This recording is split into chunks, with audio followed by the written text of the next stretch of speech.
All right, dude, we are live. What's up, guys? This is Dem Keys, and today we are going to be doing something a little different. Today, we're not going to be doing our usual study stream. Today, I'm going to be trying to build the software implementation of a virtual pet. But for those of you who don't know what a virtual pet is, it's basically like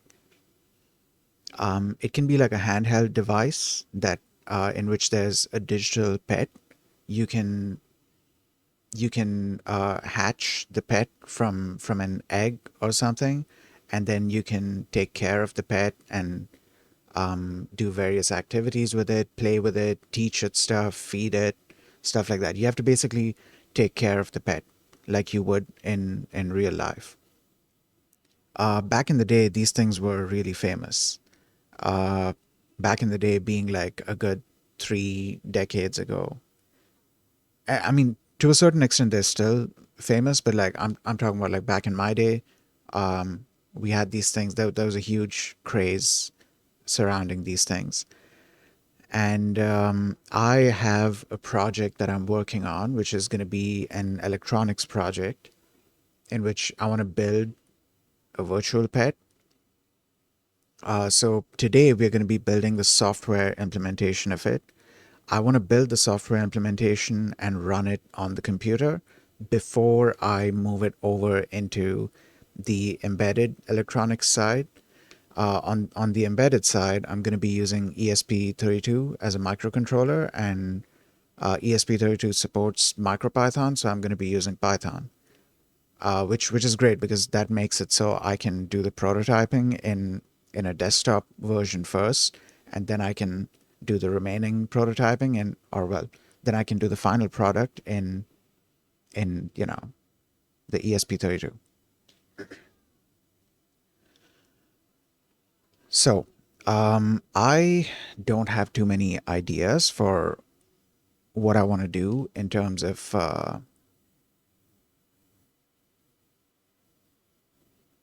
yeah, I don't have too many ideas for how I want to go about doing this. So what I'm going to do is I'm going to take sort of a I'm going to start with a base. Actually, first I think I should create a notes file. Um, Hopefully this gets saved in the right location. Yeah, okay. So let's say virtual pet program, or I guess we can say project notes. Okay, so far the ideas that I have are so this is going to be mainly the software implementation, but I do want to handle the rendering side as well. The reason I mentioned that is because the rendering on the desktop version is going to be different than the rendering on the embedded version, because in the embedded version I have to use the library for the specific display modules that I'm using, and so the rendering code for that is going to be a little different. But what I want to do is I want to try and create a sort of I don't know, abstraction layer, I guess you can say, so that I can just call the fun. I actually, no, you know what? I had two ideas. One was to make an abstraction layer. The other was to just make two separate versions, because that kind of simplifies things a little bit. It's going to make it so I'm going to have to maintain two separate versions, but like that's not really that much of a headache. Yeah, I could go either way with this. I mean, I could, because if I make it like an abstraction layer kind of thing, then it's going to be one Python file, and everything is going to be running in that. And then in that Python file, I could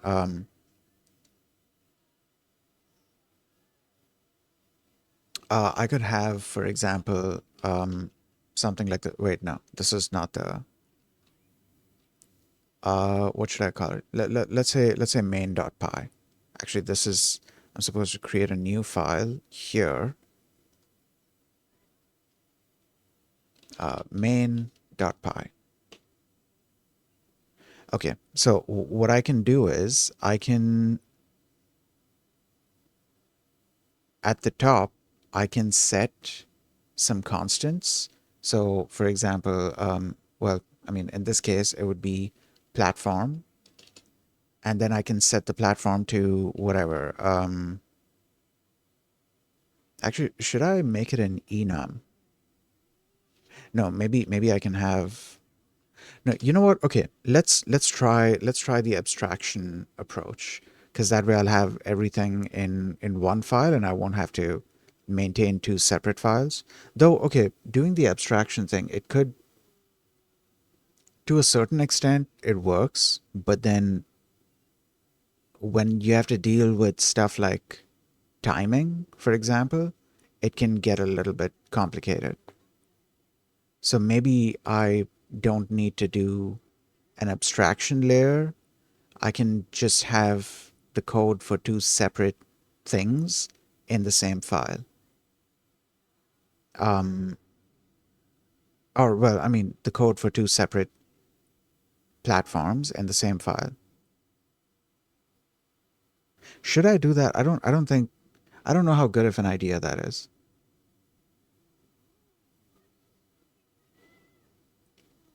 Because, like,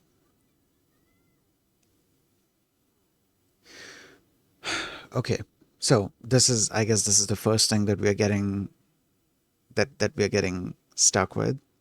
Um, should I, should I separate the code into two separate files or have it as one file? Because, like, okay, I'm kind of on a time crunch, so I'm gonna have to do like quick and dirty coding at a later time. Because, like, I have sort of a deadline for when I want this project to go out or be released, quote unquote. And once the thing is released, then I can do a software update to where I can clean up the code, I can change the code and make it sort of a library or something. In fact, this project that I'm making, I could probably share the code for this online.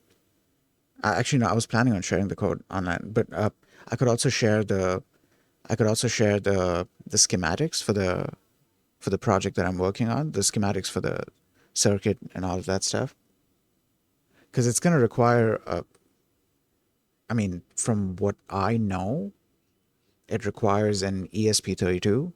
It requires two display modules, which, I mean, the two modules was my choice. I guess you could fit everything onto one screen, onto one display, but I wanted to have, enough real estate to do whatever I wanted.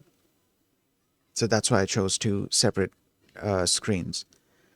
So yeah, you would need one ESP32, you would need two display modules, you would need an SD card module so that you can read and write data to and from an SD card. And then, actually, give me a second, let me just make sure that the volume is not too high. Okay, yeah, we're good. So, what else do you need? You need a couple of buttons just so you can send input into it, which, by the way, you could probably get away with not having buttons either, because the display modules that I have, the specific ones that I have, they have touch capability. I won't be using that, but they do have that capability. I was debating whether I want to use it. It would make the thing kind of it would make the whole project a little cooler, but yeah, I don't know if I'm gonna. I'm still not sure if I'm gonna be using that. But yeah, something I need to keep in mind. Oh wait, no, let me finish this thought first. So, yeah, you'll need an ESP32. You'll need two display modules. You'll need an SD card module, and then three or four buttons if you want to be able to send input. And that's about it, because the entire project is meant to be powered by USB. So, like, you can connect it to a phone charger or you can connect it to your computer or anything like that. And you should be good to go. And the SD card is so that you can save data. Also, so that I can save some of the graphics that are going to be displayed.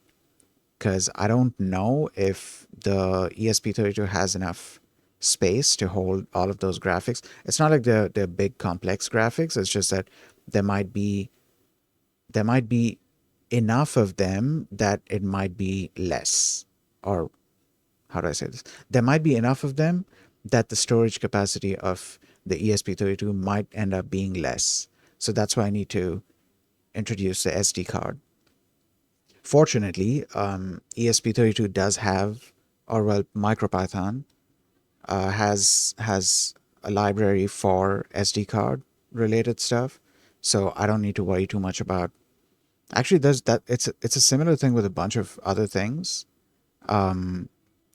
Like for example, okay, you have SD card related stuff. SD has its own protocol, its own like there's an SD card specification. uh, like from the user's point of view, it's just reading and writing data, right? But then internally, there's a bunch of other stuff that's going on. Any hardware that's communicating with that hardware, it has to follow the specification, right? So I don't have to implement all of that myself. It's a similar thing with communication protocols, serial communication protocols like SPI, I2C, UART, and stuff like that. The implementation is already there for you, so you still need to do a little bit of work there in the sense that you need to call those methods and maybe set variables and stuff like that, but you don't need to implement the protocols yourself. So that's a good thing. That's a huge time saver.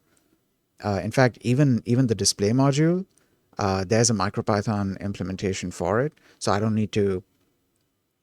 I'm still gonna need to use. I'm still gonna need to do the programming, but like I don't need to create the library that implements support for this display.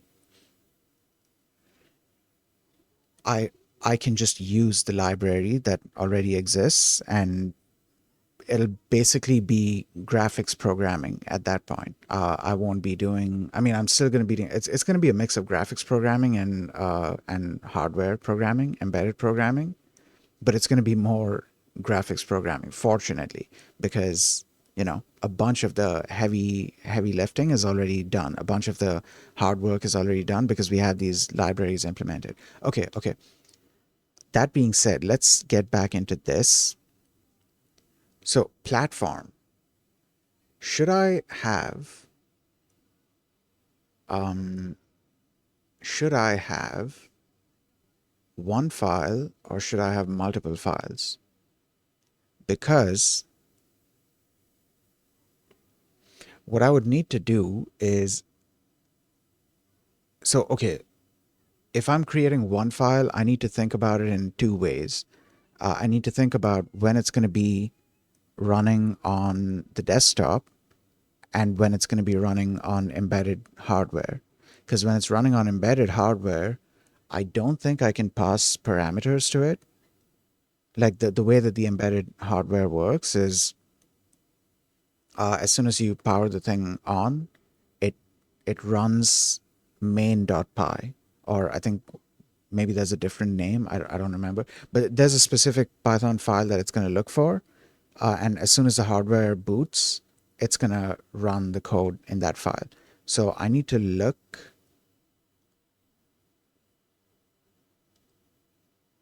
Okay. Yeah. I need to look.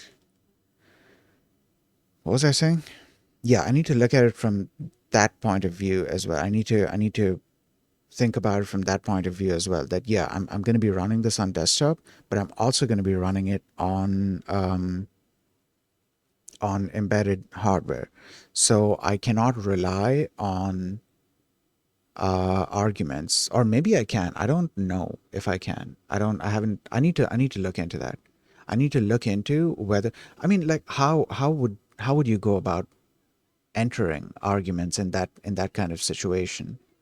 If if as soon as the device boots up, it loads the main.py file. I mean, maybe I could change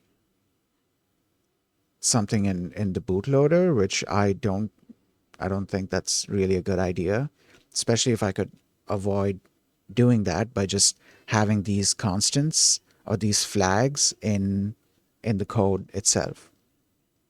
You know what? Let's do that. We'll have one file. Though, you know what? If I have two separate files, that would kind of avoid the issue, because like I need two separate files. No, I need two separate versions, because one version has to be tested on desktop, and actually I kind of want to make a desktop version as well. But yeah, um, one version has to be one version has to run on desktop, so I can do a bunch of the testing, and then the other version, of course, it has to run on embedded hardware, because that's the final thing, that like that's the objective, right, with the project. Okay, you know what? We'll pick one thing and we'll stick with that. So platform can be Windows or ESP32. So in this case, I'm going to set it to Windows. All right. And then debug.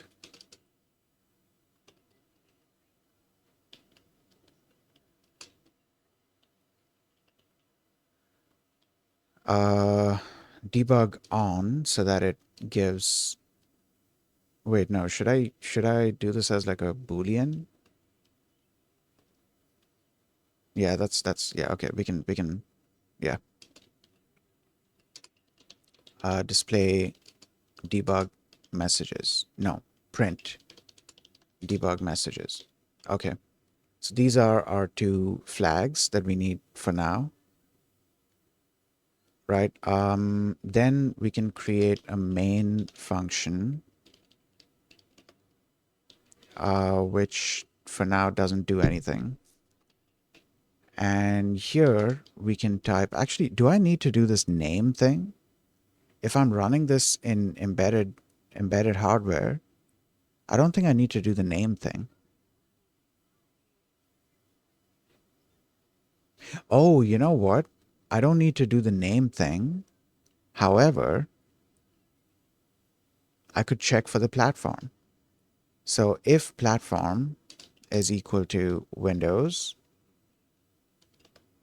then we do something else. Actually, how do you? Okay, is it pass? I think maybe it's pass. Else if platform is equal to ESP32,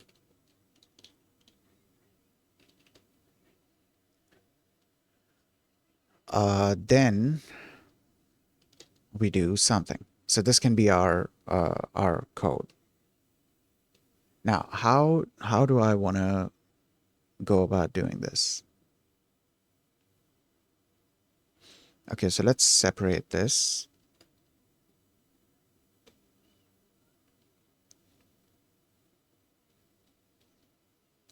Okay, here we can do main desktop, and here we can do main ESP32. Or should I call it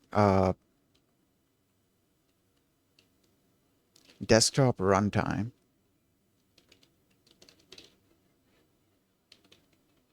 And then ESP32 runtime.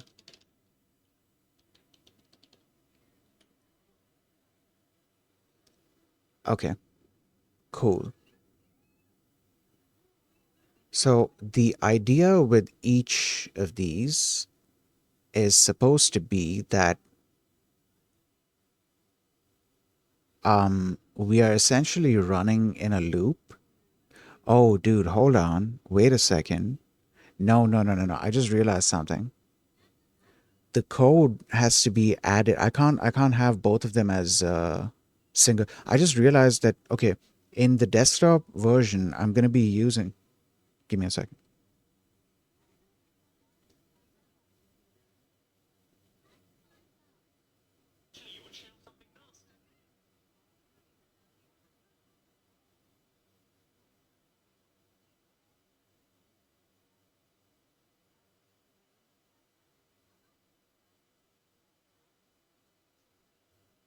Okay, yeah, I just realized that whatever libraries I'm referencing, they are gonna need to be part of they're gonna need to be part of the environment, right? So that code is gonna need to be in the ESP32 as well. And in the desktop version, I'm using OpenCV to display a window and display graphics and maybe also take input. The input is either going to be key presses or it's going to be buttons. But like, yeah, that was the idea that I had, and I can't do that with the ESP32. I wasn't planning on doing that with the ESP32, but like if I'm running, if I'm running all of the code in like the same file, then the OpenCV code is going to have to be part of it's going to have to be loaded onto the ESP32. First of all, I don't know if that's even possible. Um, I mean, maybe it's possible, but like I don't know.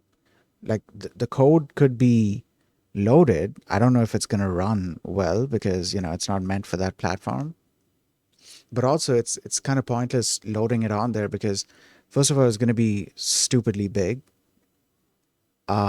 It's going to be a huge waste of space because I can't use the code. Anyways, I'm just rambling. Yeah, I can't do two separate versions. So here's what we're gonna do. Okay, we're gonna do desktop main, desktop main.py, and then we can have a separate one, uh, which would be ESP32 main. Okay, so we can work on the ESP32 version later on. So that being said, we don't need platform anymore. We just need debug. Debug will be true. Print debug messages to console. So we're going to be getting debug messages printed here.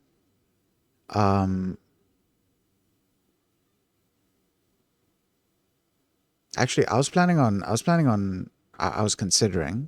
planning on, I was considering also installing the Jupyter Notebooks package, but like I wasn't sure if I would really need that because,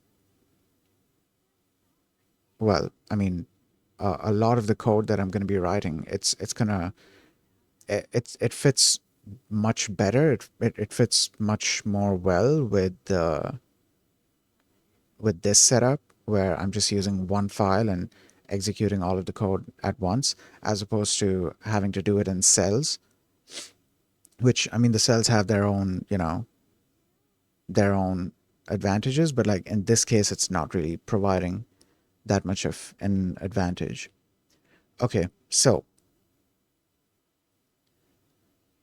um, since that is the case, we could now do if name equals main, then we do that. Okay.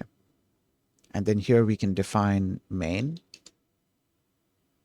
And main is going to be our runtime.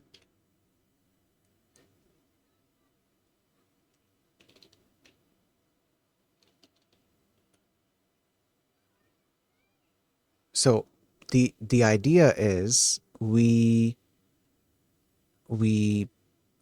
sort of we run the script, we invoke the script, and the code runs. The code is it's gonna start running from here. It's gonna start executing. It's gonna start like from the top, but like none of the other stuff really calls the main function. It's this that calls the main function.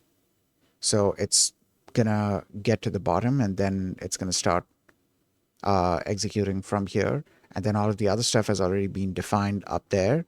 So it's gonna call whatever functions it needs to. Okay, so uh, I need OpenCV. What was it called? Uh, CV2. Is that it? I think that's what it is, right? Yeah. What does CV2 have? Named window. Yeah, yeah. So this is the OpenCV thing. Now, this brings me to this documentation that I have open over here because I haven't touched OpenCV in a while. So I kind of needed a refresher course on it just so I can remember all the stuff because there's certain ways to go about doing things. For example, you display a window. You can create the window, but in order to get continuous input from it, you have to be running a continuous loop. You have to be running a while loop. And in that loop, you have to add in code. You have to add in logic for checking for a specific key press. So you can basically add in logic for a quit key. Like, oh, if key press is Q, then break out of the while loop, right?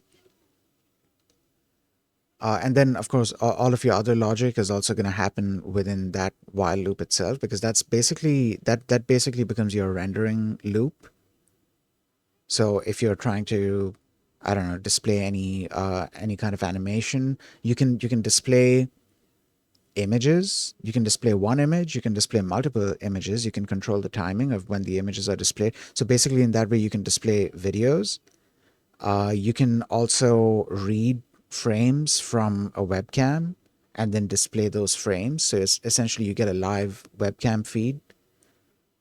You can also draw stuff onto it. I don't know how good the rendering or well, the drawing logic is. I don't know how performant, I should say that. I don't know how performant the drawing code is. Because like I have seen situations where I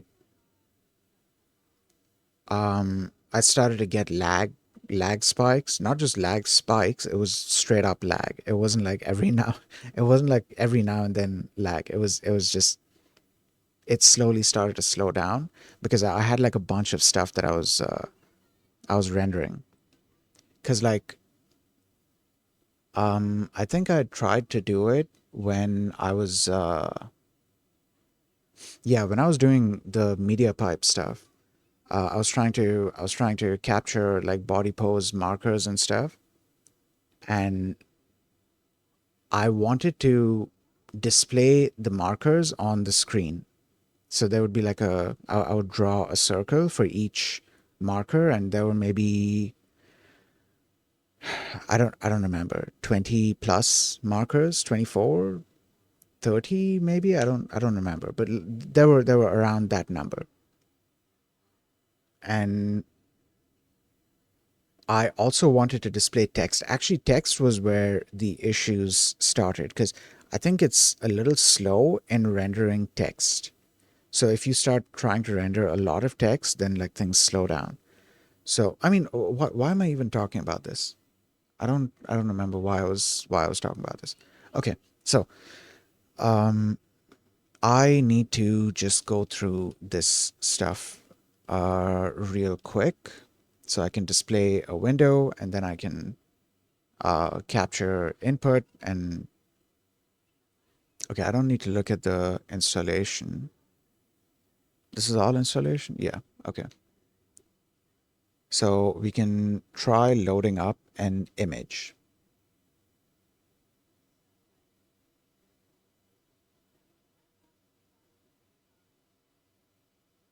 Actually, do we need to load up an image? I think I can... Wait, does this expect NumPy? I think this expects NumPy. Should I install NumPy? No, I think we should be good.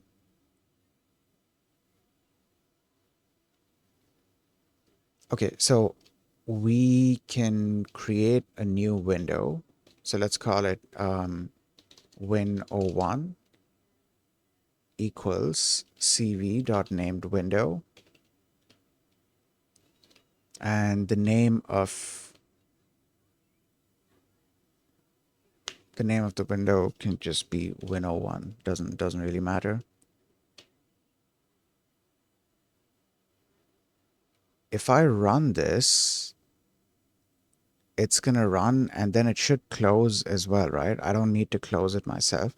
Let's test this out. So Python desktop underscore main.py. So you guys won't be able to see it because I'm not doing a desktop capture. I'm capturing specific windows, but just take my word for it. The window just appeared and I know that it's working. Oh shit, I missed the add timer. So there's going to be an ad starting in a little bit, which is fine. I can take a little hydration break when that starts. Okay. So the next thing we need to do is start a while loop. In this while loop, we need, okay, so we capture the key, right? Do we capture the key at the top? Yeah, I think we capture it at the top. And then what was it? Read key? What was the thing with key? Wait key, I think. And yeah, I think zero is okay. So there is an ad playing right now, so I'm going to take a little hydration break and I'll see you guys in 30 seconds.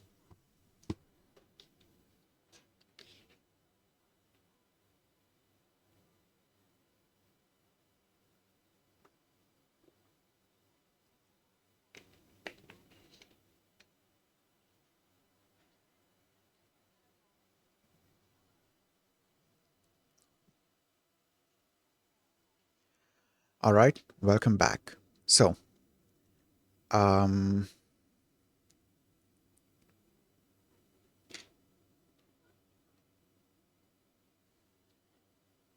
right, so we had wait key, which I'm forgetting. What is there like a, no, there's no documentation on that. Though I can check it here because like we have to set up,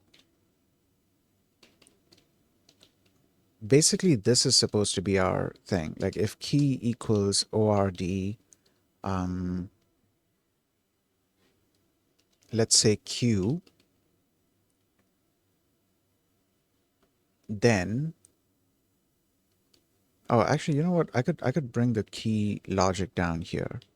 So if it is that, then we break the loop. Otherwise, we keep it running.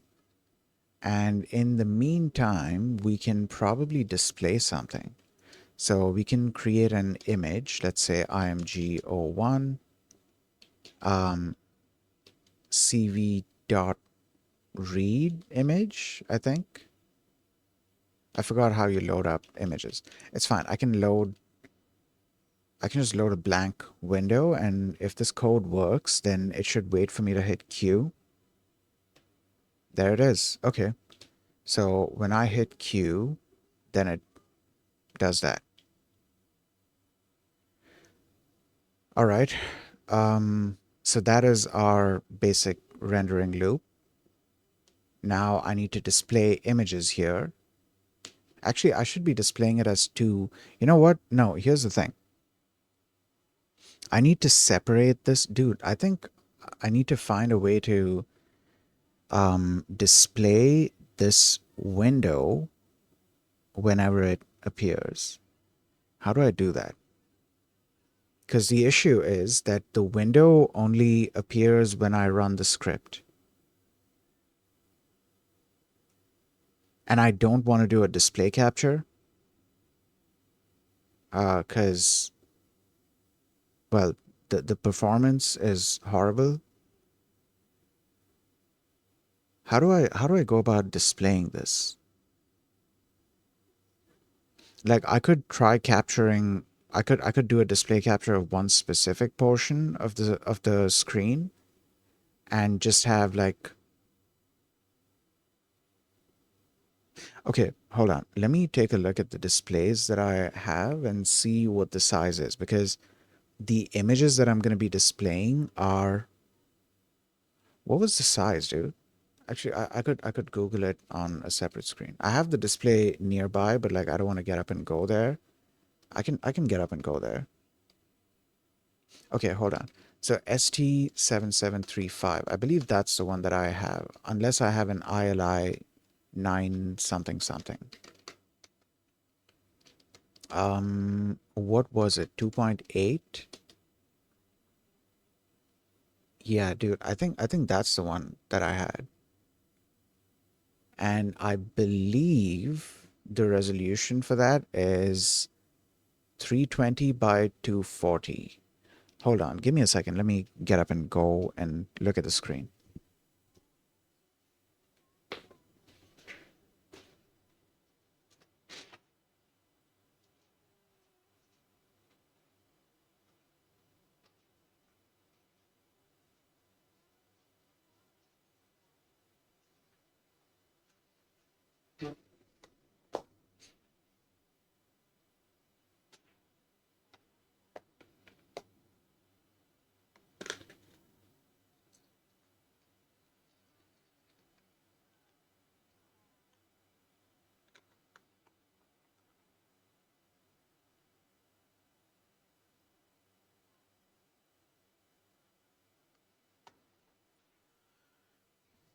Okay, so 240 by 320.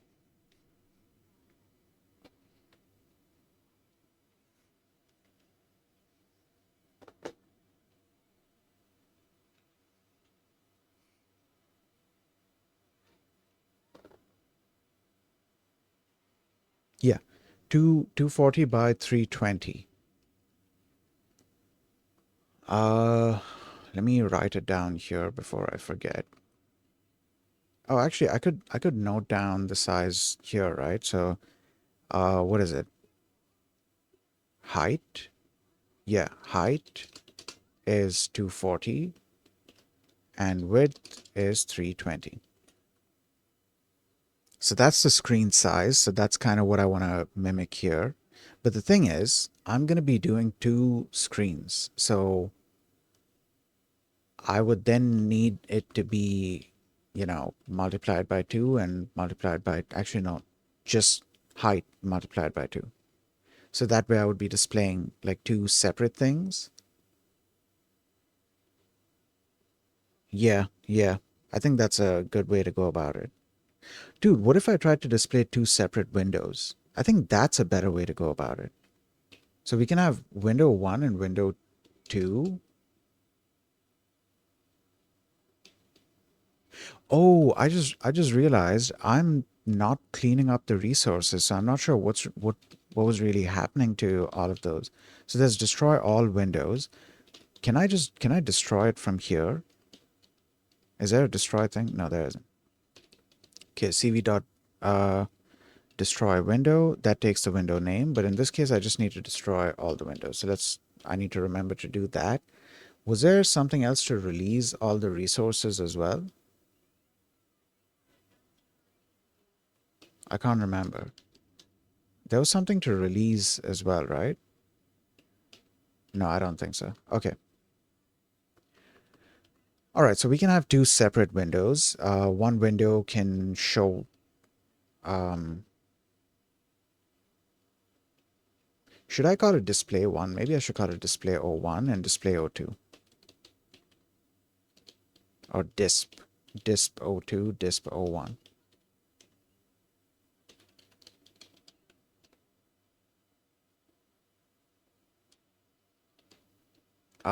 And then this one can be display O2. I probably also want to set the position. So I think, how should I do that? Oh, yeah, I think this is, yeah, so I think I have to set the window property, but then I'm also going to need the property thing, the property enum. Okay, so let's do display o1, and then the property int is, or well, the property ID is, what was it? CV dot prop, I think. Yeah, prop underscore position. Maybe, you know what? Maybe I should just Google it. OpenCV Python reposition window. Oh, move window. Oh, there's a move window thing. Hold on. Let's. All right, great. That simplifies it. Move window, display O1. Um, is it moving by increments or are we moving it to that specific position? Okay, let's test this out. So let's say, actually I don't know where 0 starts. 0 on X and 0 on Y. Is it like top left? I think it might be top left. So let's try 100 on X and 100 on Y. And let's see which side of the screen the window shows up on. All right, okay. Wait, I had a bit of an issue there. Okay, no, there's no issue. All right, cool. So we got that to display. Right, so this has to go to 200 on X. All right, that's good. And then we do, oh, you know what? I have to set the size. Is there a resize window thing? There's a resize window. Okay, cool. So we're going to set the size for this to height and width. All right, so we need to do the same thing for both of these as well. Except here, it's supposed to be display O2 and display O2. Also, the height has to be 100 plus 320. Right, so then we do 420. Nice. All right, okay. So what I'm getting here is vertical screens. Wait, why did that happen? Hold on. Why did that happen?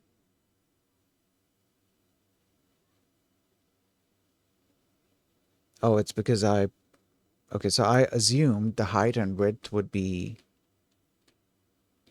in a different order. So I kind of reversed the order and that's why it looked like that. Okay, so we can do that. And there is our stuff. Actually, that seems to be off by a bit. Oh, maybe that's because I added 100. So let's try 320. No, why is, hold on. Oh, it's because I did that. Okay, so 100, it's supposed to be 100 plus 240, not 320. So that would be, let's say 340. And now they are exactly how they're supposed to be. Okay, so you guys cannot see it, but real quick, let me just switch to a display capture so you guys can see it then. I wish there was a better way for me to capture this, but like when I'm constantly displaying new windows, it's kind of hard to do it without doing a display capture. And if I do a display capture, it's just gonna like, it's gonna tank the frames. Okay, what was I gonna do? I was gonna switch to a desktop thing, I think. Yeah. So just real quick, I want to show what it looks like. So these are the two screens. This is going to be one display and this is going to be another display. And I mean, I think I can move these around. Yeah, I can move these around. Because the project is going to have two different displays. So I kind of wanted to set up the desktop code in a similar way where I have two different things being displayed because that'll make it easier for me to move the code over to the ESP32 the ESP32 file because I want to try and write the code in a more generalized manner, but then I'll have certain, what do you call it? There'll be like differences, right? For example, rendering differences and reading the time. That's another thing because this whole thing, like, it's supposed to be, actually it's not necessarily supposed to be time based, but I kind of do need to introduce the concept of time. So there has to be a sort of, actually, yeah, I kind of do need to introduce the concept of time. So like certain things will happen over time.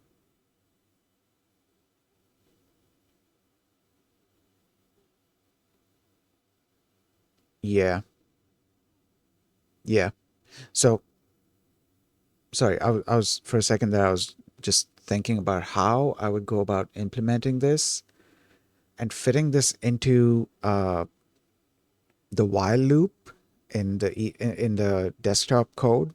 But yeah, okay, I can move away from this display capture thing and go back to that. Okay, great.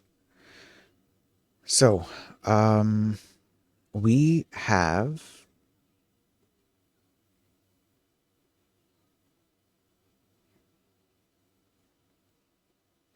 we have our two windows.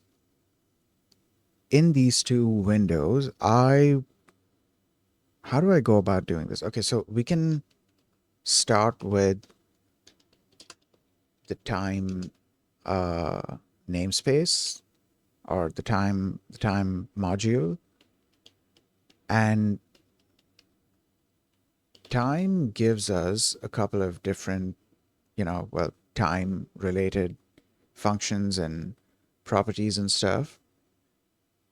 Wait, return the current time in seconds since epoch. Okay. Okay. You know what? That is good. That is that is good. So, right. Let's try to write. Now, you know what? Let's print out time.epoch. That is no, wait. What is it? Time.time.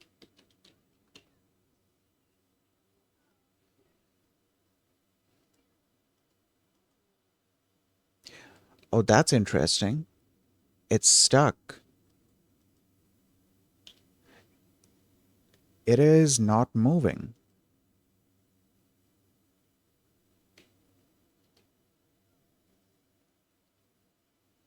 Could it be because of this?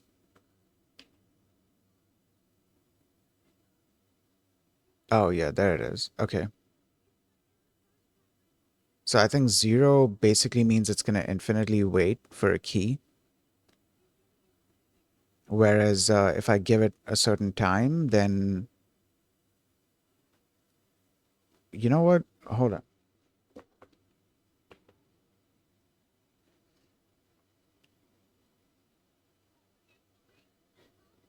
Okay.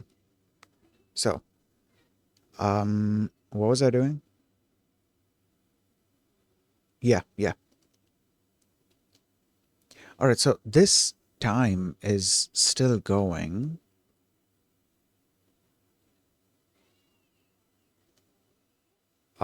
We have this. We have this timer kind of thing. Now, how would I go about introducing? Because like I don't need this to be. We don't need like exact dates. That's the thing. We need a timer since the thing started, right? As long as there is a timer running. Okay, so there's two ways that I can set this up.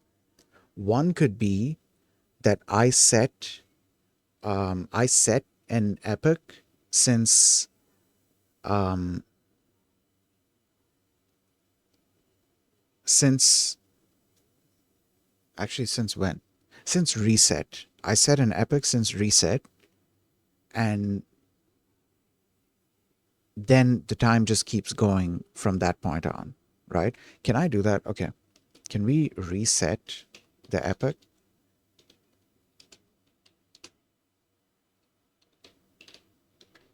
Let me just Google this.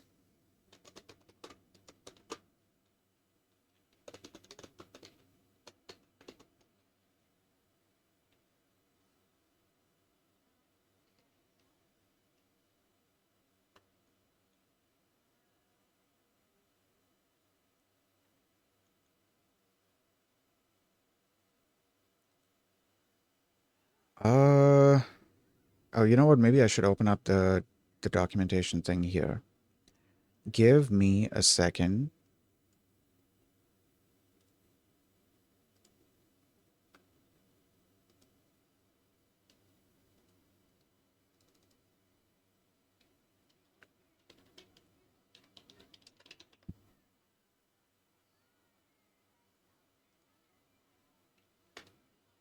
All right, so we're gonna open that up and go back. All right, so here we have a couple of like date time related functions and stuff. An explanation of some terminology and conventions is in order. The epoch is the point where the time starts.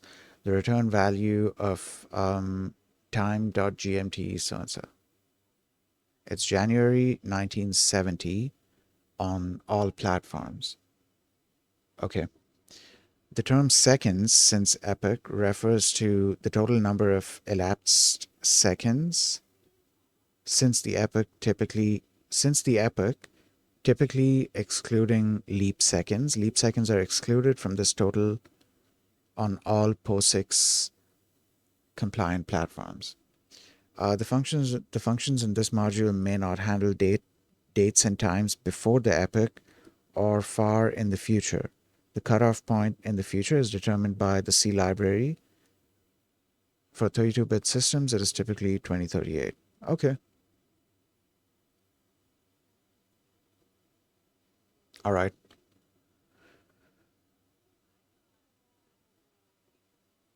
Okay. All right. So, right. So in this case, I need to see. Wait, there's a time thing. Is there a time? Is there a timer as well? I believe there is a timer. Is that part of this, or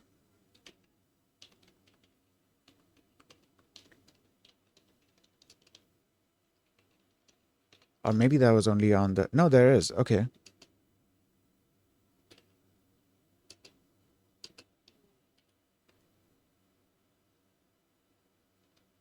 There does seem to be a timer module as well. So let's look that up. What if I, nope. Let's not do that. Let's not do that. Okay, so it says here time it.timer. Could that be it, or am I looking at the threading thing? No, it's neither of these. Where is it from?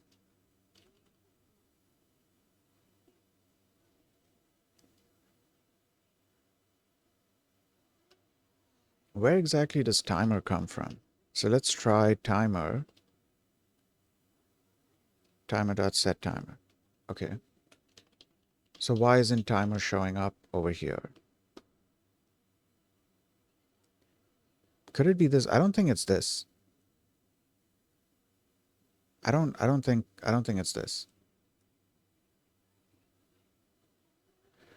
Wait, let me Google this separately.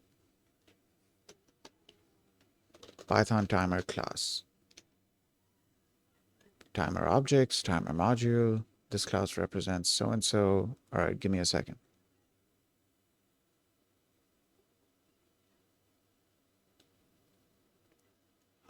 This depends on your code logic, but from the code supplied, Most probably it is a timer from the threading module, so you just have to add, oh, okay, all right, fine. Create a timer that will run function with arguments and keyword arguments after interval seconds have passed.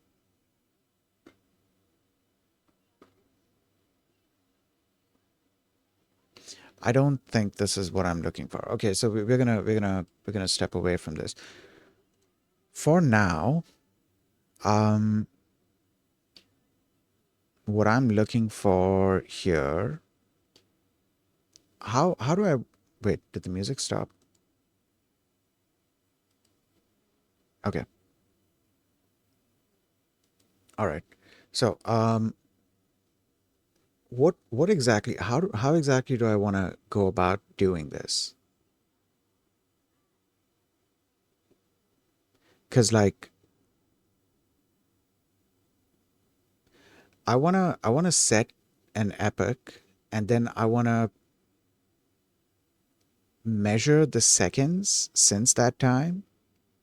That's going to be used for something else, but I also need to use the time itself for running some kind of,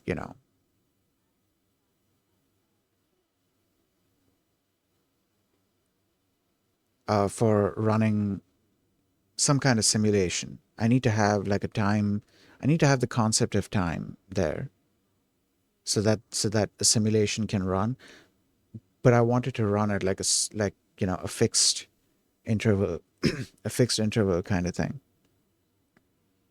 Now, whatever the timing there is going to be, even the rendering is going to be according to that. So I need to keep that in mind as well. How fast or how slow do I want the thing to render?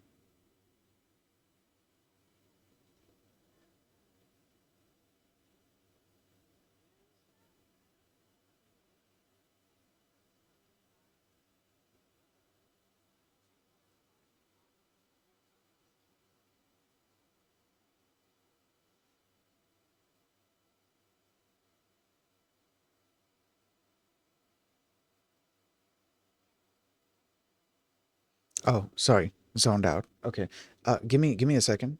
I'm gonna hydrate and then I'll come back to this.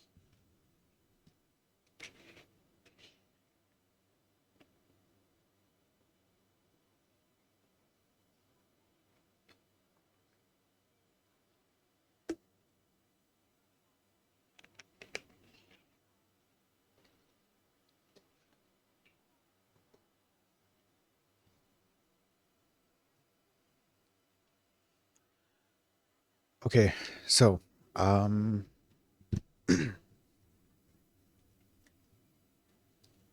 right. So I need to think about how I want to go about doing this, right? Because okay, this gives us the epoch in seconds. Now I could implement my own timer kind of thing. Oh, you know what we should do? We need to have a loading function. Load data. So the idea is, because this is supposed to mimic the SD card read and load. Load data, I mean, if we have a load data, we also need to have a save data, right? In this case, we are probably just going to be writing the data to JSON. Um,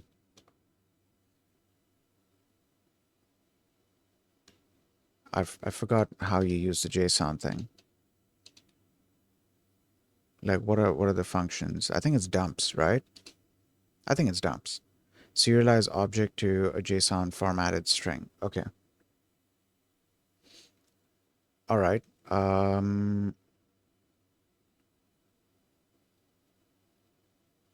It can be just a regular list, right? It doesn't have to be an entire.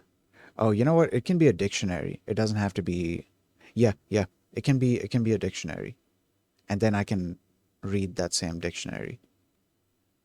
because it's saying object, right? I don't think it necessarily has to be a class, because I mean the class is also an object, but like the object can be anything. So okay, we're gonna test this out. This, what does this do? This returns a string, right? Dumps. Yeah, it returns a string. Okay, great. Uh, how do you create dictionaries? I forgot. I think it's this. So we create a key and then give it a value and then create another key and then give it a value, and that's that. Great. So um, let's print this out for now. Okay, and then here we're gonna call save data.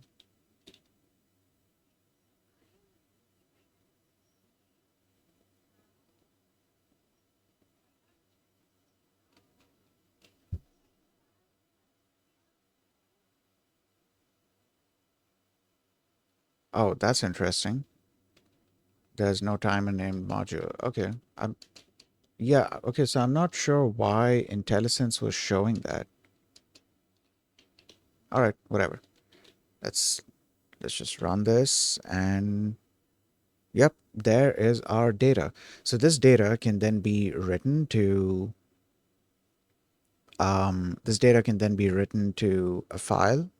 In the case of the SD module, I think maybe they have like a file system thing set up, or they provide you with capabilities to set up a file system. So basically formatting the thing in such a way that it respects the Windows file system. And so when you plug this thing into a Windows system, it's going to recognize that memory card and all the files on it as, files. However, in my specific case, I don't necessarily need it to be, I don't necessarily need it to be a file system in there. I kind of just want to write raw bytes to it and read raw bytes from it, because first of all, I don't need multiple files. I need like one. Oh, actually, nope. Hold on. Nope. Back up. I need multiple files. I just remembered I am not just saving this save data, I'm also saving the images that are going to be loaded. So unless I want to come up with my own mechanism for separating the files, separating like the bunch of bytes that make up each of the files, unless I want to come up with my own mechanism, I should probably set up a file system. Because if I come up with my own mechanism, I'm going to end up with something similar to a file system anyways. So instead of going through all of that headache, create we can just set up the file system. Let me open up the MicroPython SD class. MicroPython SD.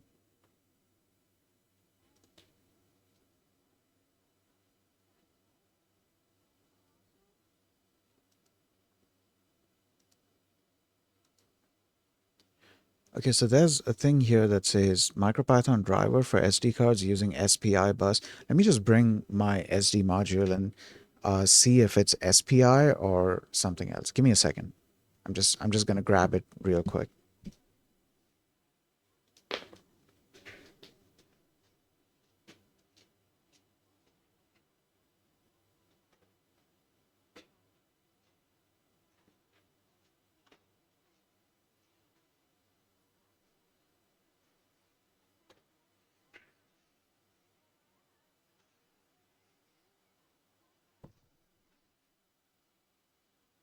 So something that I really liked, I think I had mentioned this earlier in the stream, is that there's a bunch of heavy lifting already done for you in terms of writing code that interfaces directly with the hardware. When it comes to MicroPython, there's a bunch of code that's already written for you, and this is a great example. If you go to the MicroPython um, MicroPython lib repository on GitHub, you'll find a bunch of code for a bunch of drivers. Drivers in this case are various modules that you interact with using some sort of serial communication protocol. So you'll find a bunch of wait, where's the drivers thing? What is it under? MicroPython here. Okay, so I'm not going to go into these two, but like I'm sure you'll find a bunch of other interesting stuff in these as well. I wonder what's in tools. But yeah, under MicroPython, you'll find a bunch of really helpful code for various purposes. So like take a look at this. Look at all of this. There's a bunch of different stuff. One example that I can give you, actually, one good example is the SD card thing, which I'm looking at right now. So let's look at, oh wait, what's under ESP Flash? Okay. So under drivers,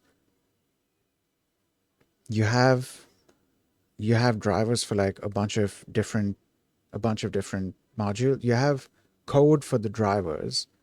You have code for a bunch of different, basically you have code for a bunch of different drivers, which are a bunch of different modules. One example, display. So you have code for these two, whatever these two specific displays are. I don't know if the images are included. I don't know. Another example is this in terms of if you're doing RF related stuff, radio frequency related stuff, and you have this specific module, NRF24L01 plus, then the code is right here for you. Of course, you can look at the data sheet yourself and write all of the code from scratch yourself. However, if you just want to use the module, you don't want to learn how the entire thing works and then implement all of the code yourself. If you just want to use it for a project, then you have the code available right here.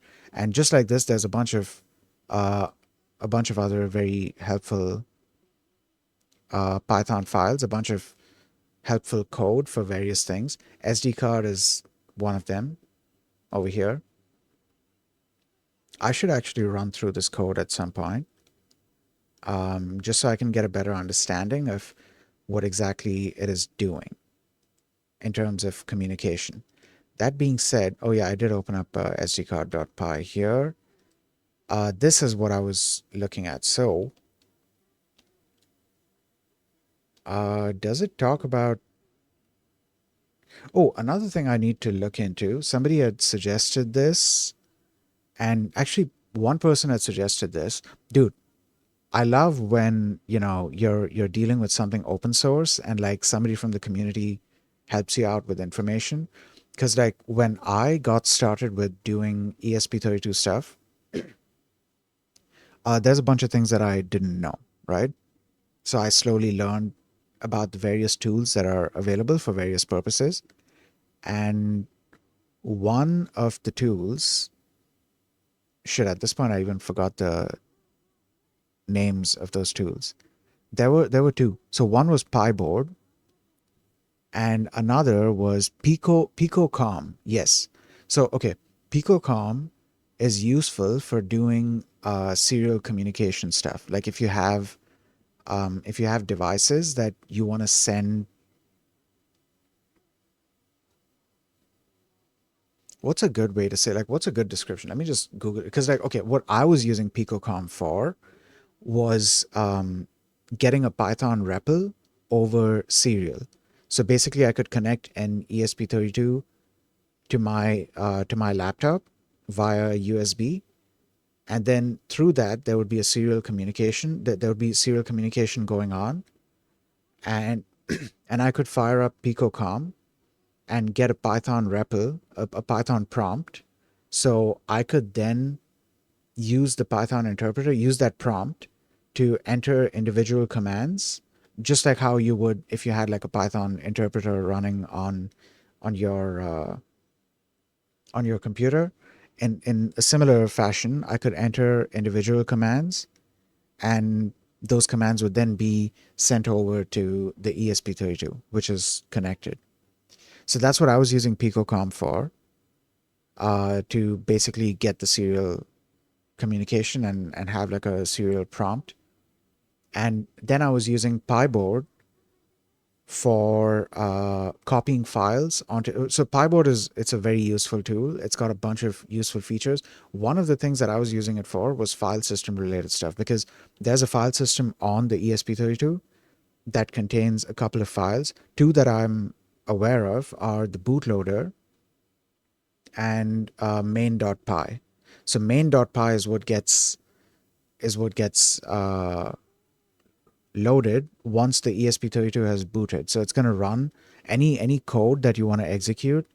When the ESP32 runs, you need to put it into main.py.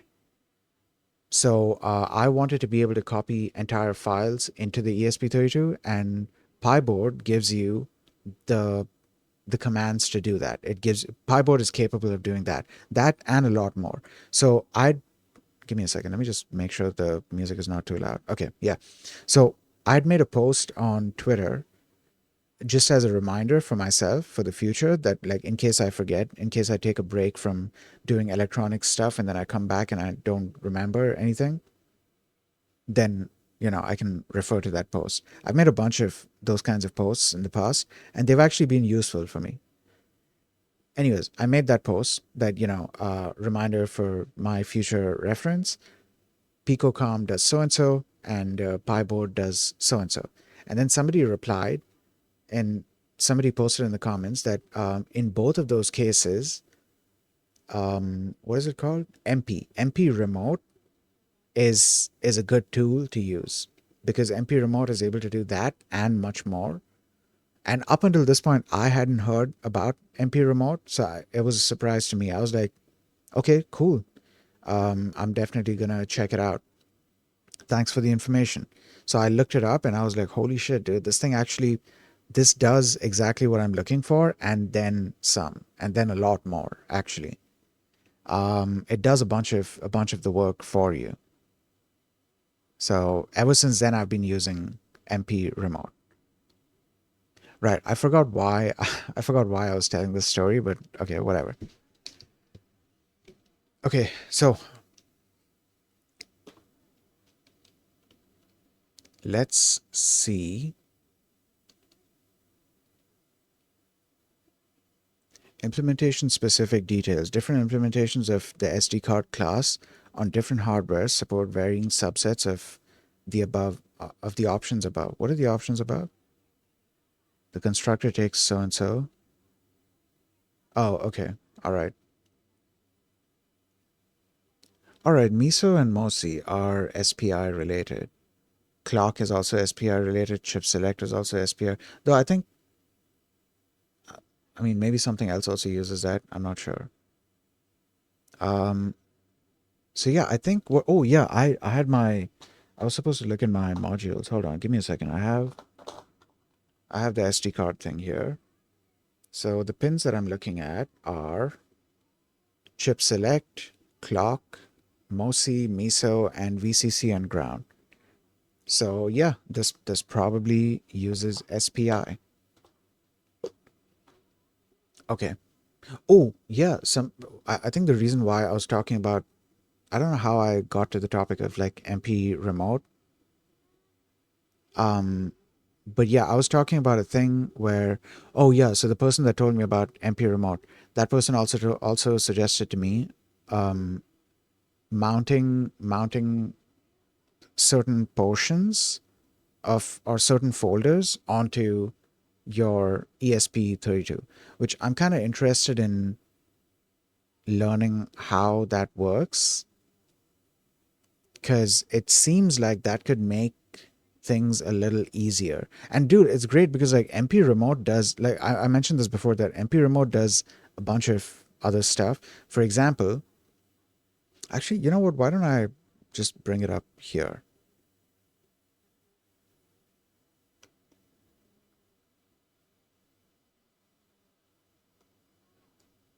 Wait, I don't know if MP remote.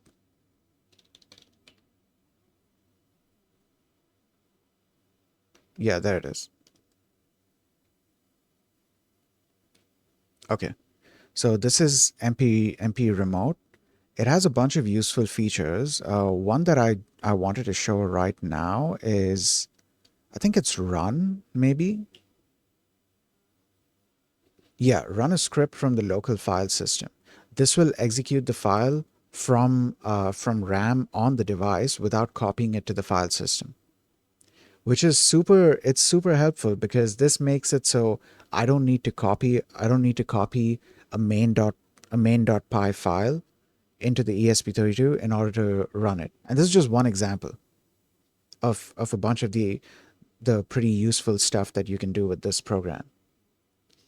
I mean, for somebody who has been doing this stuff for a while, it might not seem like a very big deal, right? But for me, it was because I was newly being introduced to these things. So I was like, holy shit, this is pretty useful.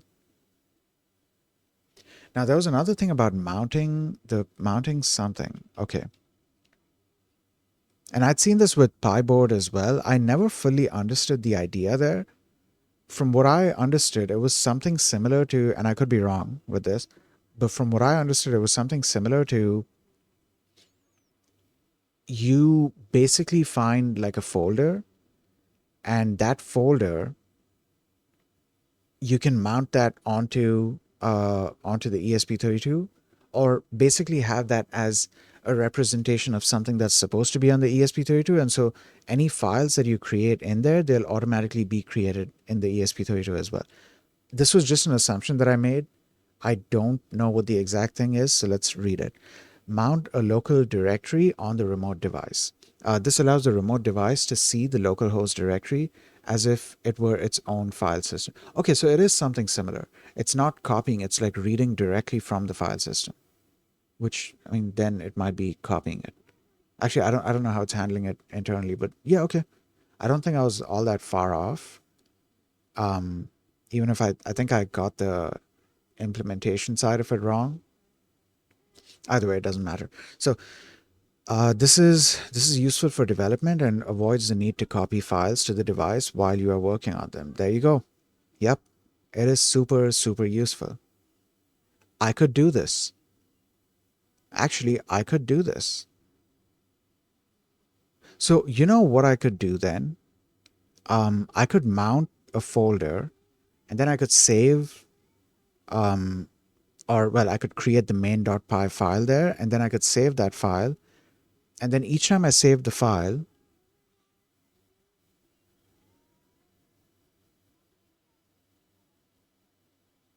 actually, how often does it read the file, or what triggers it to synchronize with the file system?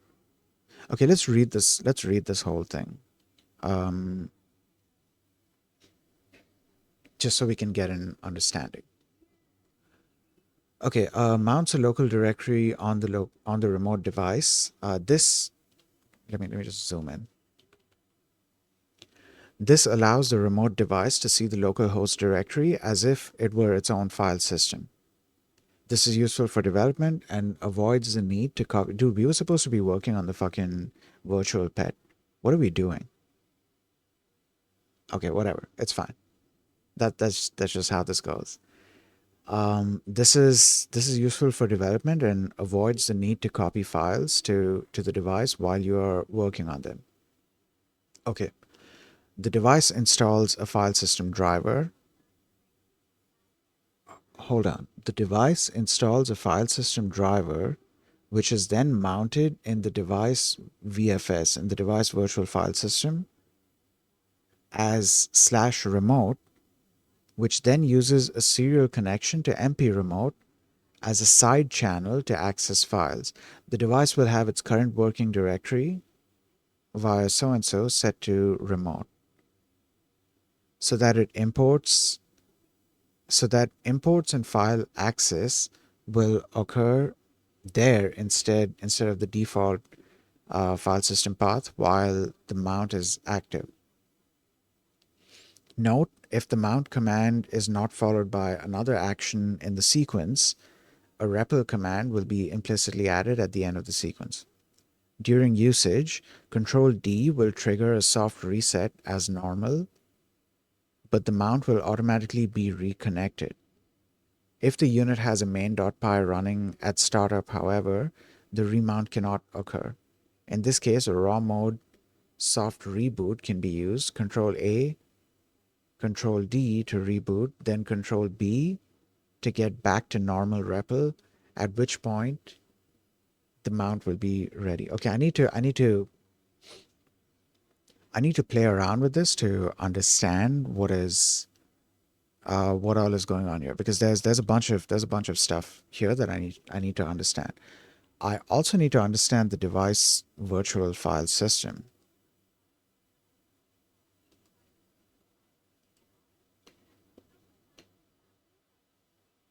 Okay. All right, great. So I'm gonna read up on this as well, just to get an idea of how. Dude, you know what? Okay. I need to see, hold on. I need to see how much storage the ESP32 has, because there's a chance that I might not even need the SD card. ESP32 storage size. ESP32 comes with on-chip and onboard flash memory of 4 MB, 8 MB, or 16 MB. Most of this memory space is reserved for storing the bootloader, radio driver, and application code. As noted earlier, only 512 bytes of flash memory is available for storing user data. Oh, okay. So we're gonna need we're gonna need an SD card. Though the funny thing is, I don't think I'm gonna have all that many graphics that I need to store. Though, I mean, you never know if like, because like if right now I'm on a time crunch, right? So I'm gonna keep the implementation fairly simple. But once I've released the thing, I can work on more software updates for it, and those updates might need more storage, right? They might involve needing more storage on the device. So yeah, okay, all right. So we're gonna step away from this and come back to what we were doing here. So something that I could do is at reset, when there's a reset,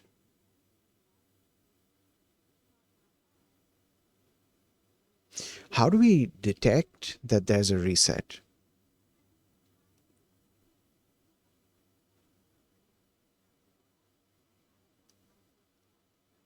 Right. So hold on. If I create,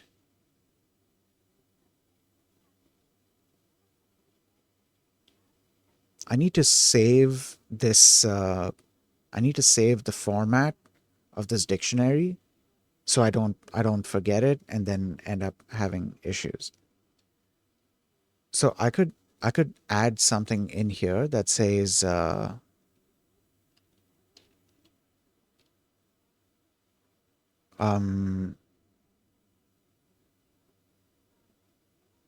how do we go about it? Because like I can just create a flag in here, right?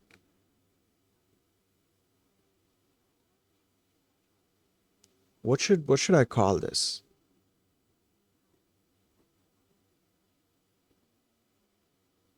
We could say reset state, but that's kind of confusing.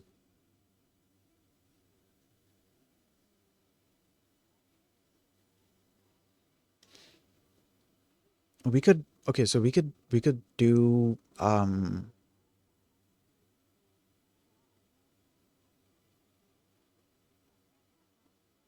we could say device data state. No.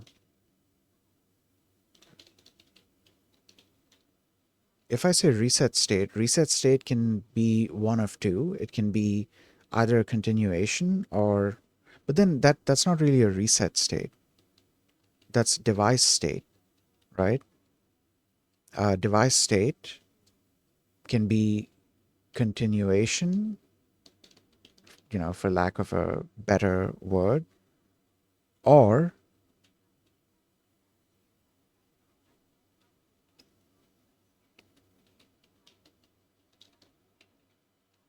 okay, so let's say save state.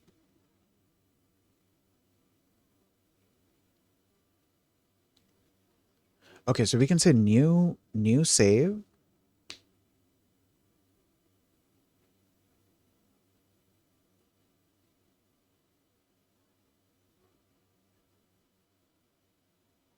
How do I want to go about this?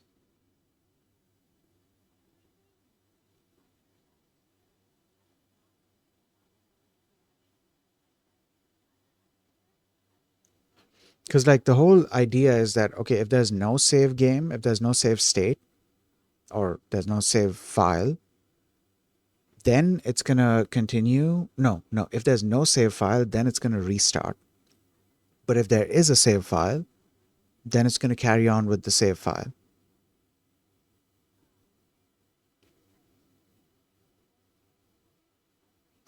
And it's also gonna create a new save file. Wait, no. What did I say? Well, what I was trying to say is, if there's no save file or if there's no save state, then it's going to start a new thing and then it's going to create a new save file. But if there is already a save file, then it's going to just read that save file. Um,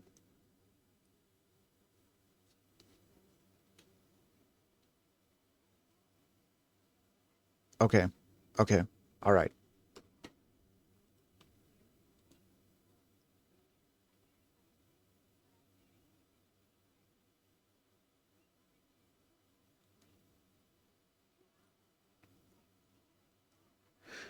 Okay. So we can look into this later on. What was I was focusing on something else, which was the timing. Oh, the time is something that we need to also note down. So each time there's like a each time there's a save, we'll note down the time. Is it able to um, do float numbers well? I mean, it would be silly if it wasn't able to, right? I mean, yeah, it's able to. Okay. And then let's do b equals JSON dot loads. Okay. So loads takes in a string, and then we want to print out b dot a, which is just going to be our oh wait, that's not. Hold on. Wait. Oh, it loads a dictionary. For some reason, I was thinking that it's well, I think the reason I was thinking that it's going to do that is because it happens in C sharp as well. But yeah, no, what I was thinking is for some reason I assume that it's gonna load it into a class because like C sharp does that. But yeah, okay, anyways. All right, so there's our data. So the data gets loaded into a dictionary. Wait, is JSON? I mean, JSON should be available, right, in MicroPython?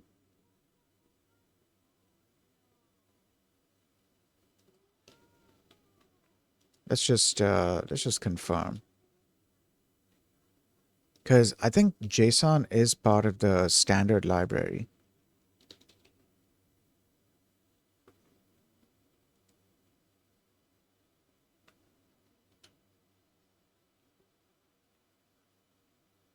Okay, there it is.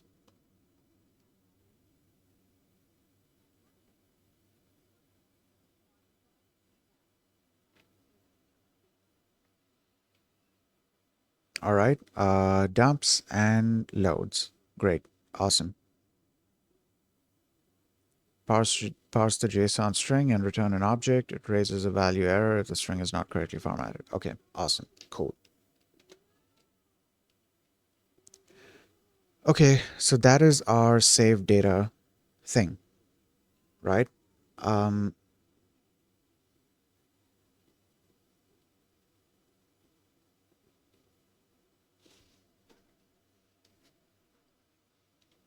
Coming back to the time, how do I want to go about doing this? So we start this up, right? As soon as we start, we try to load uh, data. I guess I should be returning. Oh yeah, you know what? Yeah, that's a good idea. So we can have new state. I don't want to call it new game. Okay, new state.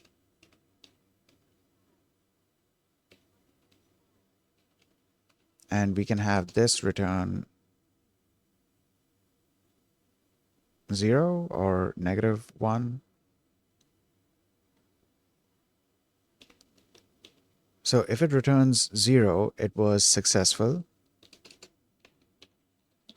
Load result. If load result is equal to 1,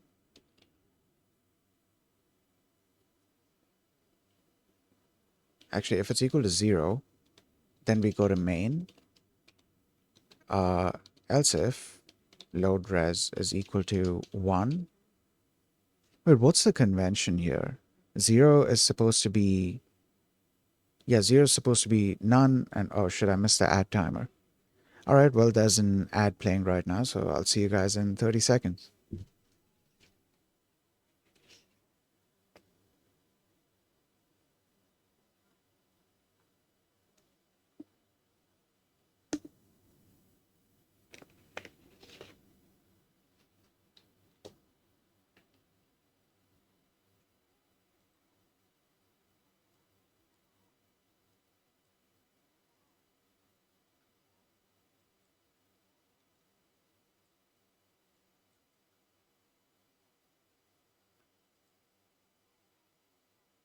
Okay, why do I have this open? Oh, welcome back.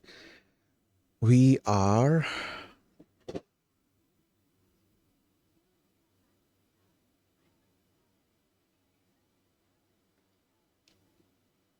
okay.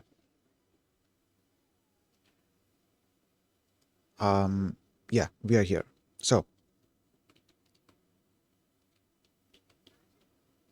So a load result of 0 means that should mean that there's an error, right? So if then I should be doing it this way.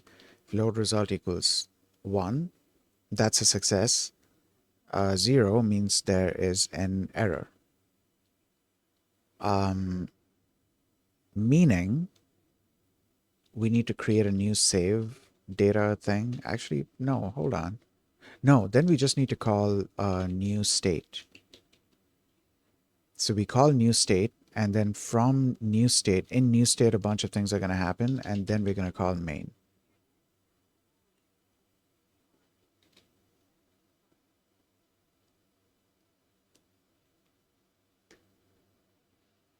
So in main, I need to set up this loop kind of thing where it's like, okay, if the state is this, then we are doing something. If the state is that, then we're doing something. I want a couple of different states for the pet. In terms of growth, first of all, dude, I need to think about how I'm gonna graphically represent. Yeah. I need to think about how I'm gonna graphically represent these images. Like what exactly I'm gonna be representing. Like what graphics am I using? I think I need to sit down and do a tiny bit of concept art. I have no idea if I'm gonna be able to draw the thing myself, but like I can try. Yeah. Okay, so if it's a new state, then in the new state, we have to set up a bunch of things, right? And I think once we've set up a bunch of things, we can create the save file, so we can write our save thing, and then we call main. So once the save data has been created, I don't think we need to set a bunch of like states, because the idea with load data is that it sets a bunch of states. It's going to set a bunch of variables, and then it's going to start running the main loop, right? Uh, but if we don't have a save file, then we have to set up a new state, and in that new state, we're going to set a bunch of the variables, the same variables that would have otherwise been set in the load method or the load data method. And so once those variables have been set, we can then write that data to the SD card, and then we can carry on with our main thing. I'm also going to need to set up a thing where every now and then it's writing data to the memory card. I don't know how slow or fast that's going to be, especially considering that. So there's going to be like a tiny bit of animation going on in this thing. Like that's the idea that I have, that there'll be a tiny bit of animation going on. I still don't know how I'm going to go about doing that. I haven't, you know, really thought about it all that much. I have to also see what the rendering code is like. You know what? We can do that. Give me a second. So there is some code written for ILI 9341. I also have another one which is ST33 something 3375.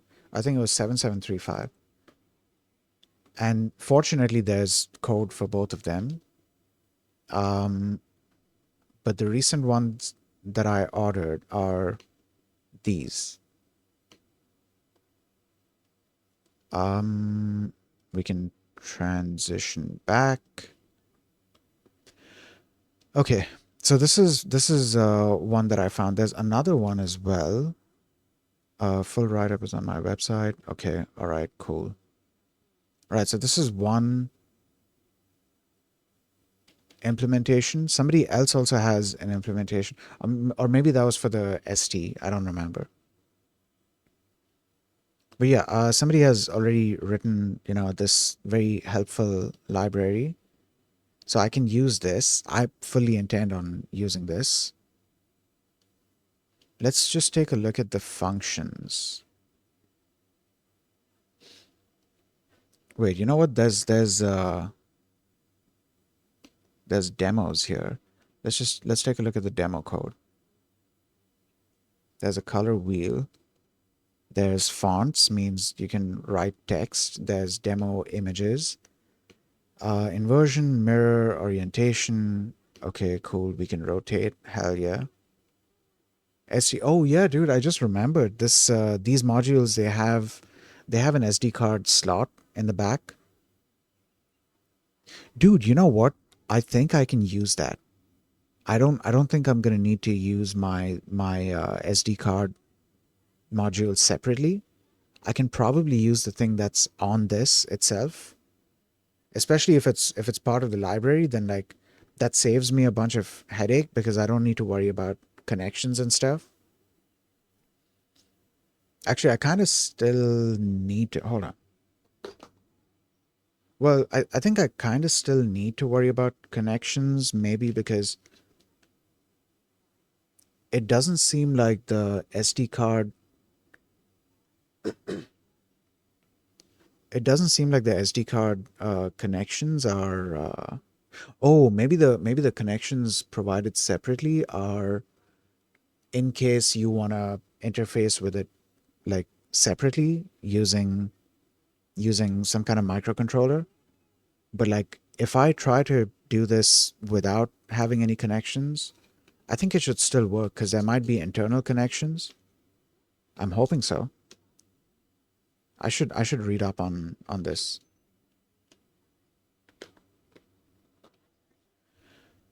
Okay. Um so this is orientation. This is images.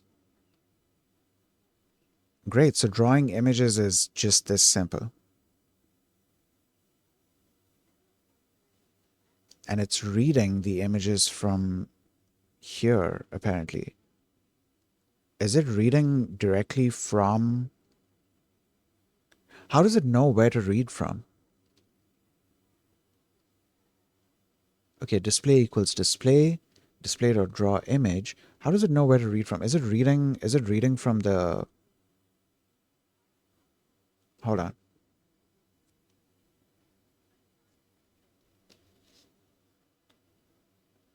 Also, I just noticed that the images are supposed to be raw images, so I'm going to need to look into what exact... You know what? Let's take a look at raw. Does raw just mean that it's only colors? Colors laid out like linearly? Raw image format. A raw file is what the name suggests, raw unprocessed data. It contains the image data exactly as captured on your camera sensor. Any white balance. Oh, so there's no editing done to it. Okay. I need to take a look at if there's like, I don't know, headers and stuff. Okay, so file contents, sensor image data, raw converters, standardization. Right, okay. We'll look into that later. For now, I think I need to look into the display file.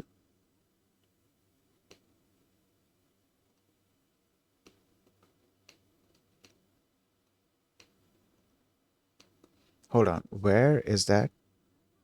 Oh, it's in ILI. Okay. So what I'm looking for is this. All right. In here, I'm looking for display. So that's display. Serial interface for so-and-so display. All right, great. Now in here, I'm looking for the draw image function. Clean up, draw circle, draw ellipse, draw something, draw image. Okay. This is draw image.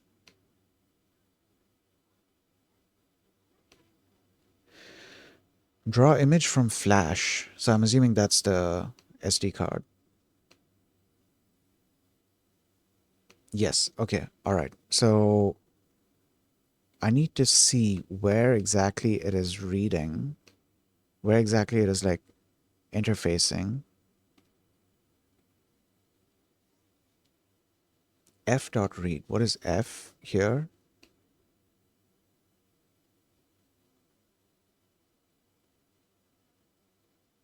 It says F.read with, okay, all right, with open so and so. How does it know, how does it know what to open?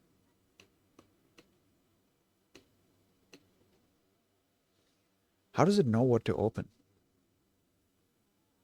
Oh, it says flash, meaning not on the SD card. It's the memory on the ESP32. So you have to have the stuff loaded on there. All right, fine. So it's probably not from the SD card. So there's an SD card thing here. Let's take a look at the SD card. Did I open that? I don't think I opened it. Did I? I don't think I opened it. Okay. All right. So the MicroPython machine SD card library can cause conflicts with the ILI so-and-so. Therefore, I'm using MicroPython lib SD card. Okay. All right. To control the SD card. All right. So that's I think that's this implementation that we saw, isn't it? Actually, you know what? I don't know if this Where's the fucking file, dude? Yeah, I don't know if this, like sdcard.py, is exactly what is being used. Uh, okay, I had the SD card class open over here somewhere. But yeah, I don't know if that's the exact one that's being used. I'm assuming it is because I'm looking at, MicroPython code. But okay, if you're okay, the SD card should be set to the same SPI bus as the touch screen because they both run at slower speeds. The display should be run on its own SPI bus to take advantage of the higher bandwidth. Okay, if your board has a built-in SD card, then you will want to identify which GPIO pins and what SPI bus it uses. This demo was tested with a so-and-so, which uses bus 1 for the SD card and GPIO pin 13 for chip select. Therefore, the SD card and touchscreen will share HSPI and the display will be on VSPI. All right, this demo requires so-and-so image to be copied to the SD card. The SD card should be formatted to FAT32. Okay, great.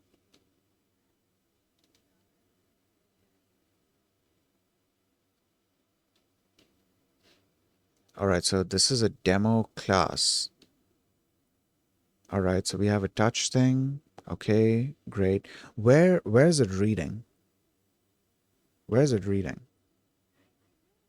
So we have demo, we have init. Um, I'm not seeing any reading. All right, touchscreen press. Draw image from SD card. Okay. Oh, so there is already this thing, SD. Wait, that's interesting. Oh, I think what's happening is I think what's happening is that we set up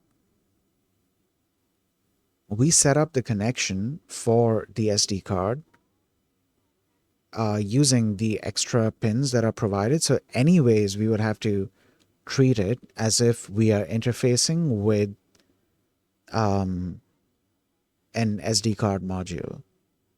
Which, I mean, if that's the case, I might as well not use this. I might as well just use the other one. Oh no, you know what? Using this might avoid certain headaches. Kinda, kinda. I mean, it's just gonna be like a little bit of. I want to say it's gonna be a little tedious, but it's not really gonna be tedious. It's just gonna be like a tiny bit of extra work. That's it. It's not a big deal.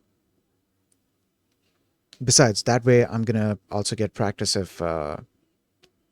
interfacing with the SD card module. There's a bunch of reading I have to do now after the stream because I'm still not done completely reading up on UART, SPI, and I2C. Once I'm done reading up on those, I think the first thing I want to do before trying to do anything with this display module is I want to play around with the SD card module because I have the module itself. I have the SD card inserted into it as well. And once I have a decent idea of how I should go about doing SPI communication properly, I can start interfacing with this. I want to read and write data to and from this. This is probably a much simpler thing to interface with than the display module. So like I feel like I should use this to get comfortable with using SPI. And there's another thing that I'm going to be using to get comfortable with I2C because I have a couple of different modules here. I have an RF module, an RF transceiver basically, I have oh, this is exciting for me. I have MPU 6050s. These are basically,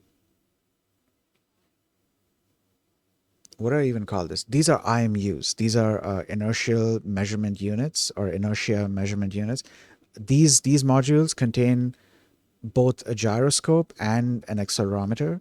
So it's able to measure, it's able to give you data on your rotation and also position, at least from what I understand. I have a couple of these. I think I have five of these. Yeah, three of them arrived recently, and I believe, hold on, let me just take a look at the pins. I think these might be using I2C. I'm not sure though, because I'm not seeing the SPI related pins. What I am seeing is clock and data, which is similar to what I2C does. And then there's extra clock and data pins. I believe that's for like chaining it to other modules, which I'm gonna have to look into. Like how exactly I go about doing that and what's the whole situation with that. But first, I'm gonna get comfortable with SPI. At some point, I want to do just raw UART as well, but like I'm gonna have to see how to go about doing that because um, I believe for UART you use the TX and RX pins, and I don't remember if you use. I don't think you use a clock for that. No, because you just keep sending messages, and the messages have like start and stop bits in them. So the best way that I can think of to practice UART communication is to try and communicate between two microcontrollers, which is fine because I have a couple of microcontrollers lying around as well. So I would just have to connect two of them together and try and send and receive data between them. But yeah, I can do that later on. That'll be more of like a, you know, hobby thing. For now, something that I actually need to use is SPI and I2C, I guess. But like SPI seems to be what a bunch of the stuff that I'm going to be using requires. At least the immediate ones that I can think of are the SD card module and the display module.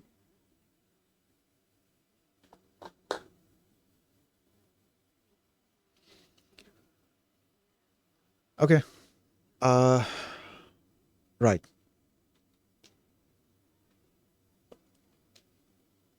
Give me a second.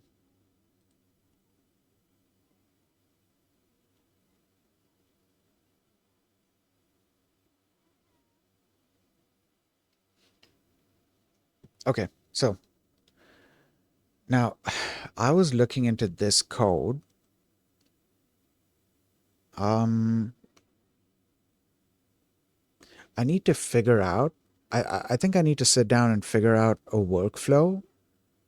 I need to write down a workflow. Like how exactly is this going to be? How exactly is this going to be executed from start to finish?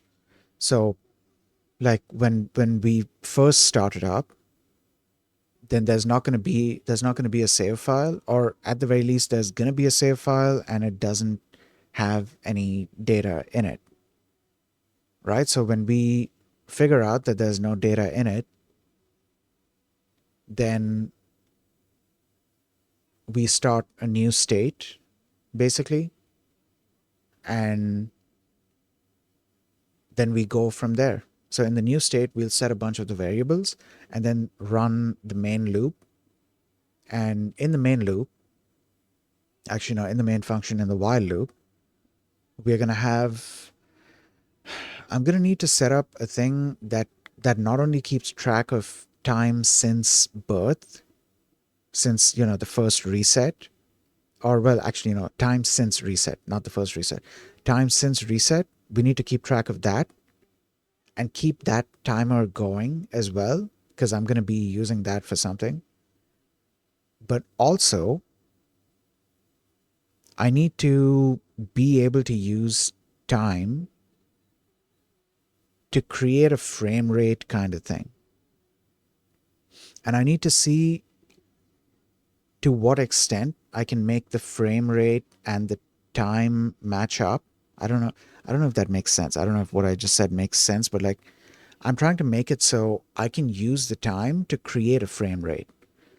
If I can manage to do both of them together and not have to do I'm just I don't even know how to explain it. But yeah, uh I'm trying to set up like a time I'm trying to set up the concept of time in it and also set up a frame rate. The frame rate is going to be used for, oh yeah, so what I was trying to say is we're going to need time.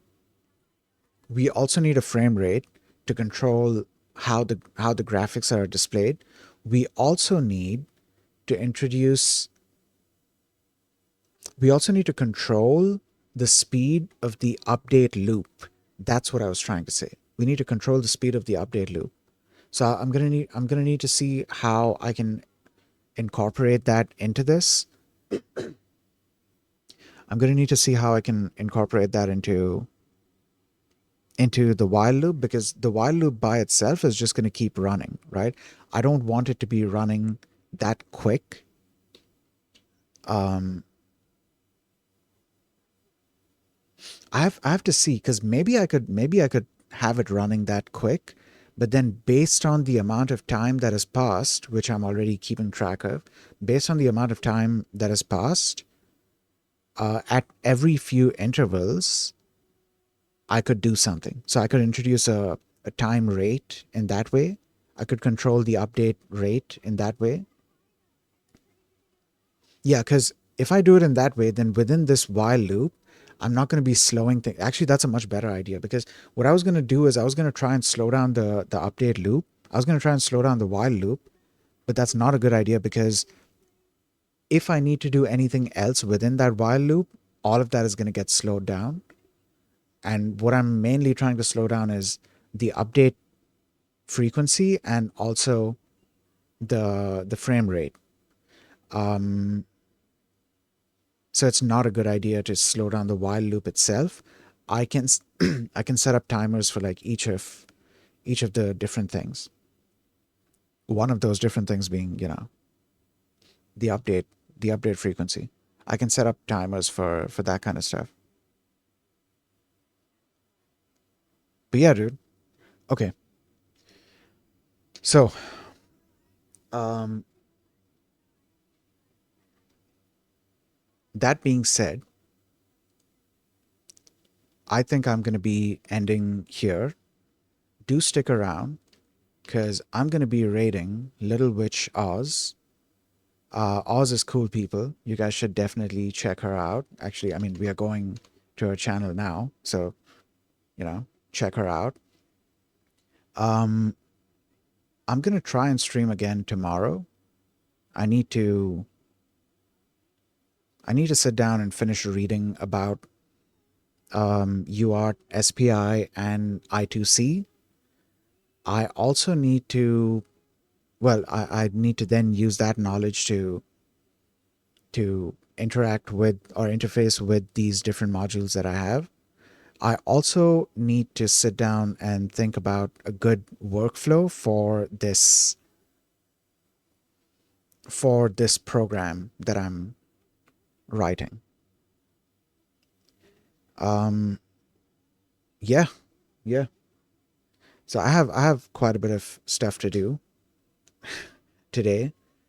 I'm gonna go and eat something now and relax for a bit, and then I'm gonna carry on with all the research and development, I guess. All right. So that is going to be it for today's stream. Thanks a lot for hanging out. I hope you guys have a nice day, and I will see you all next time. Peace.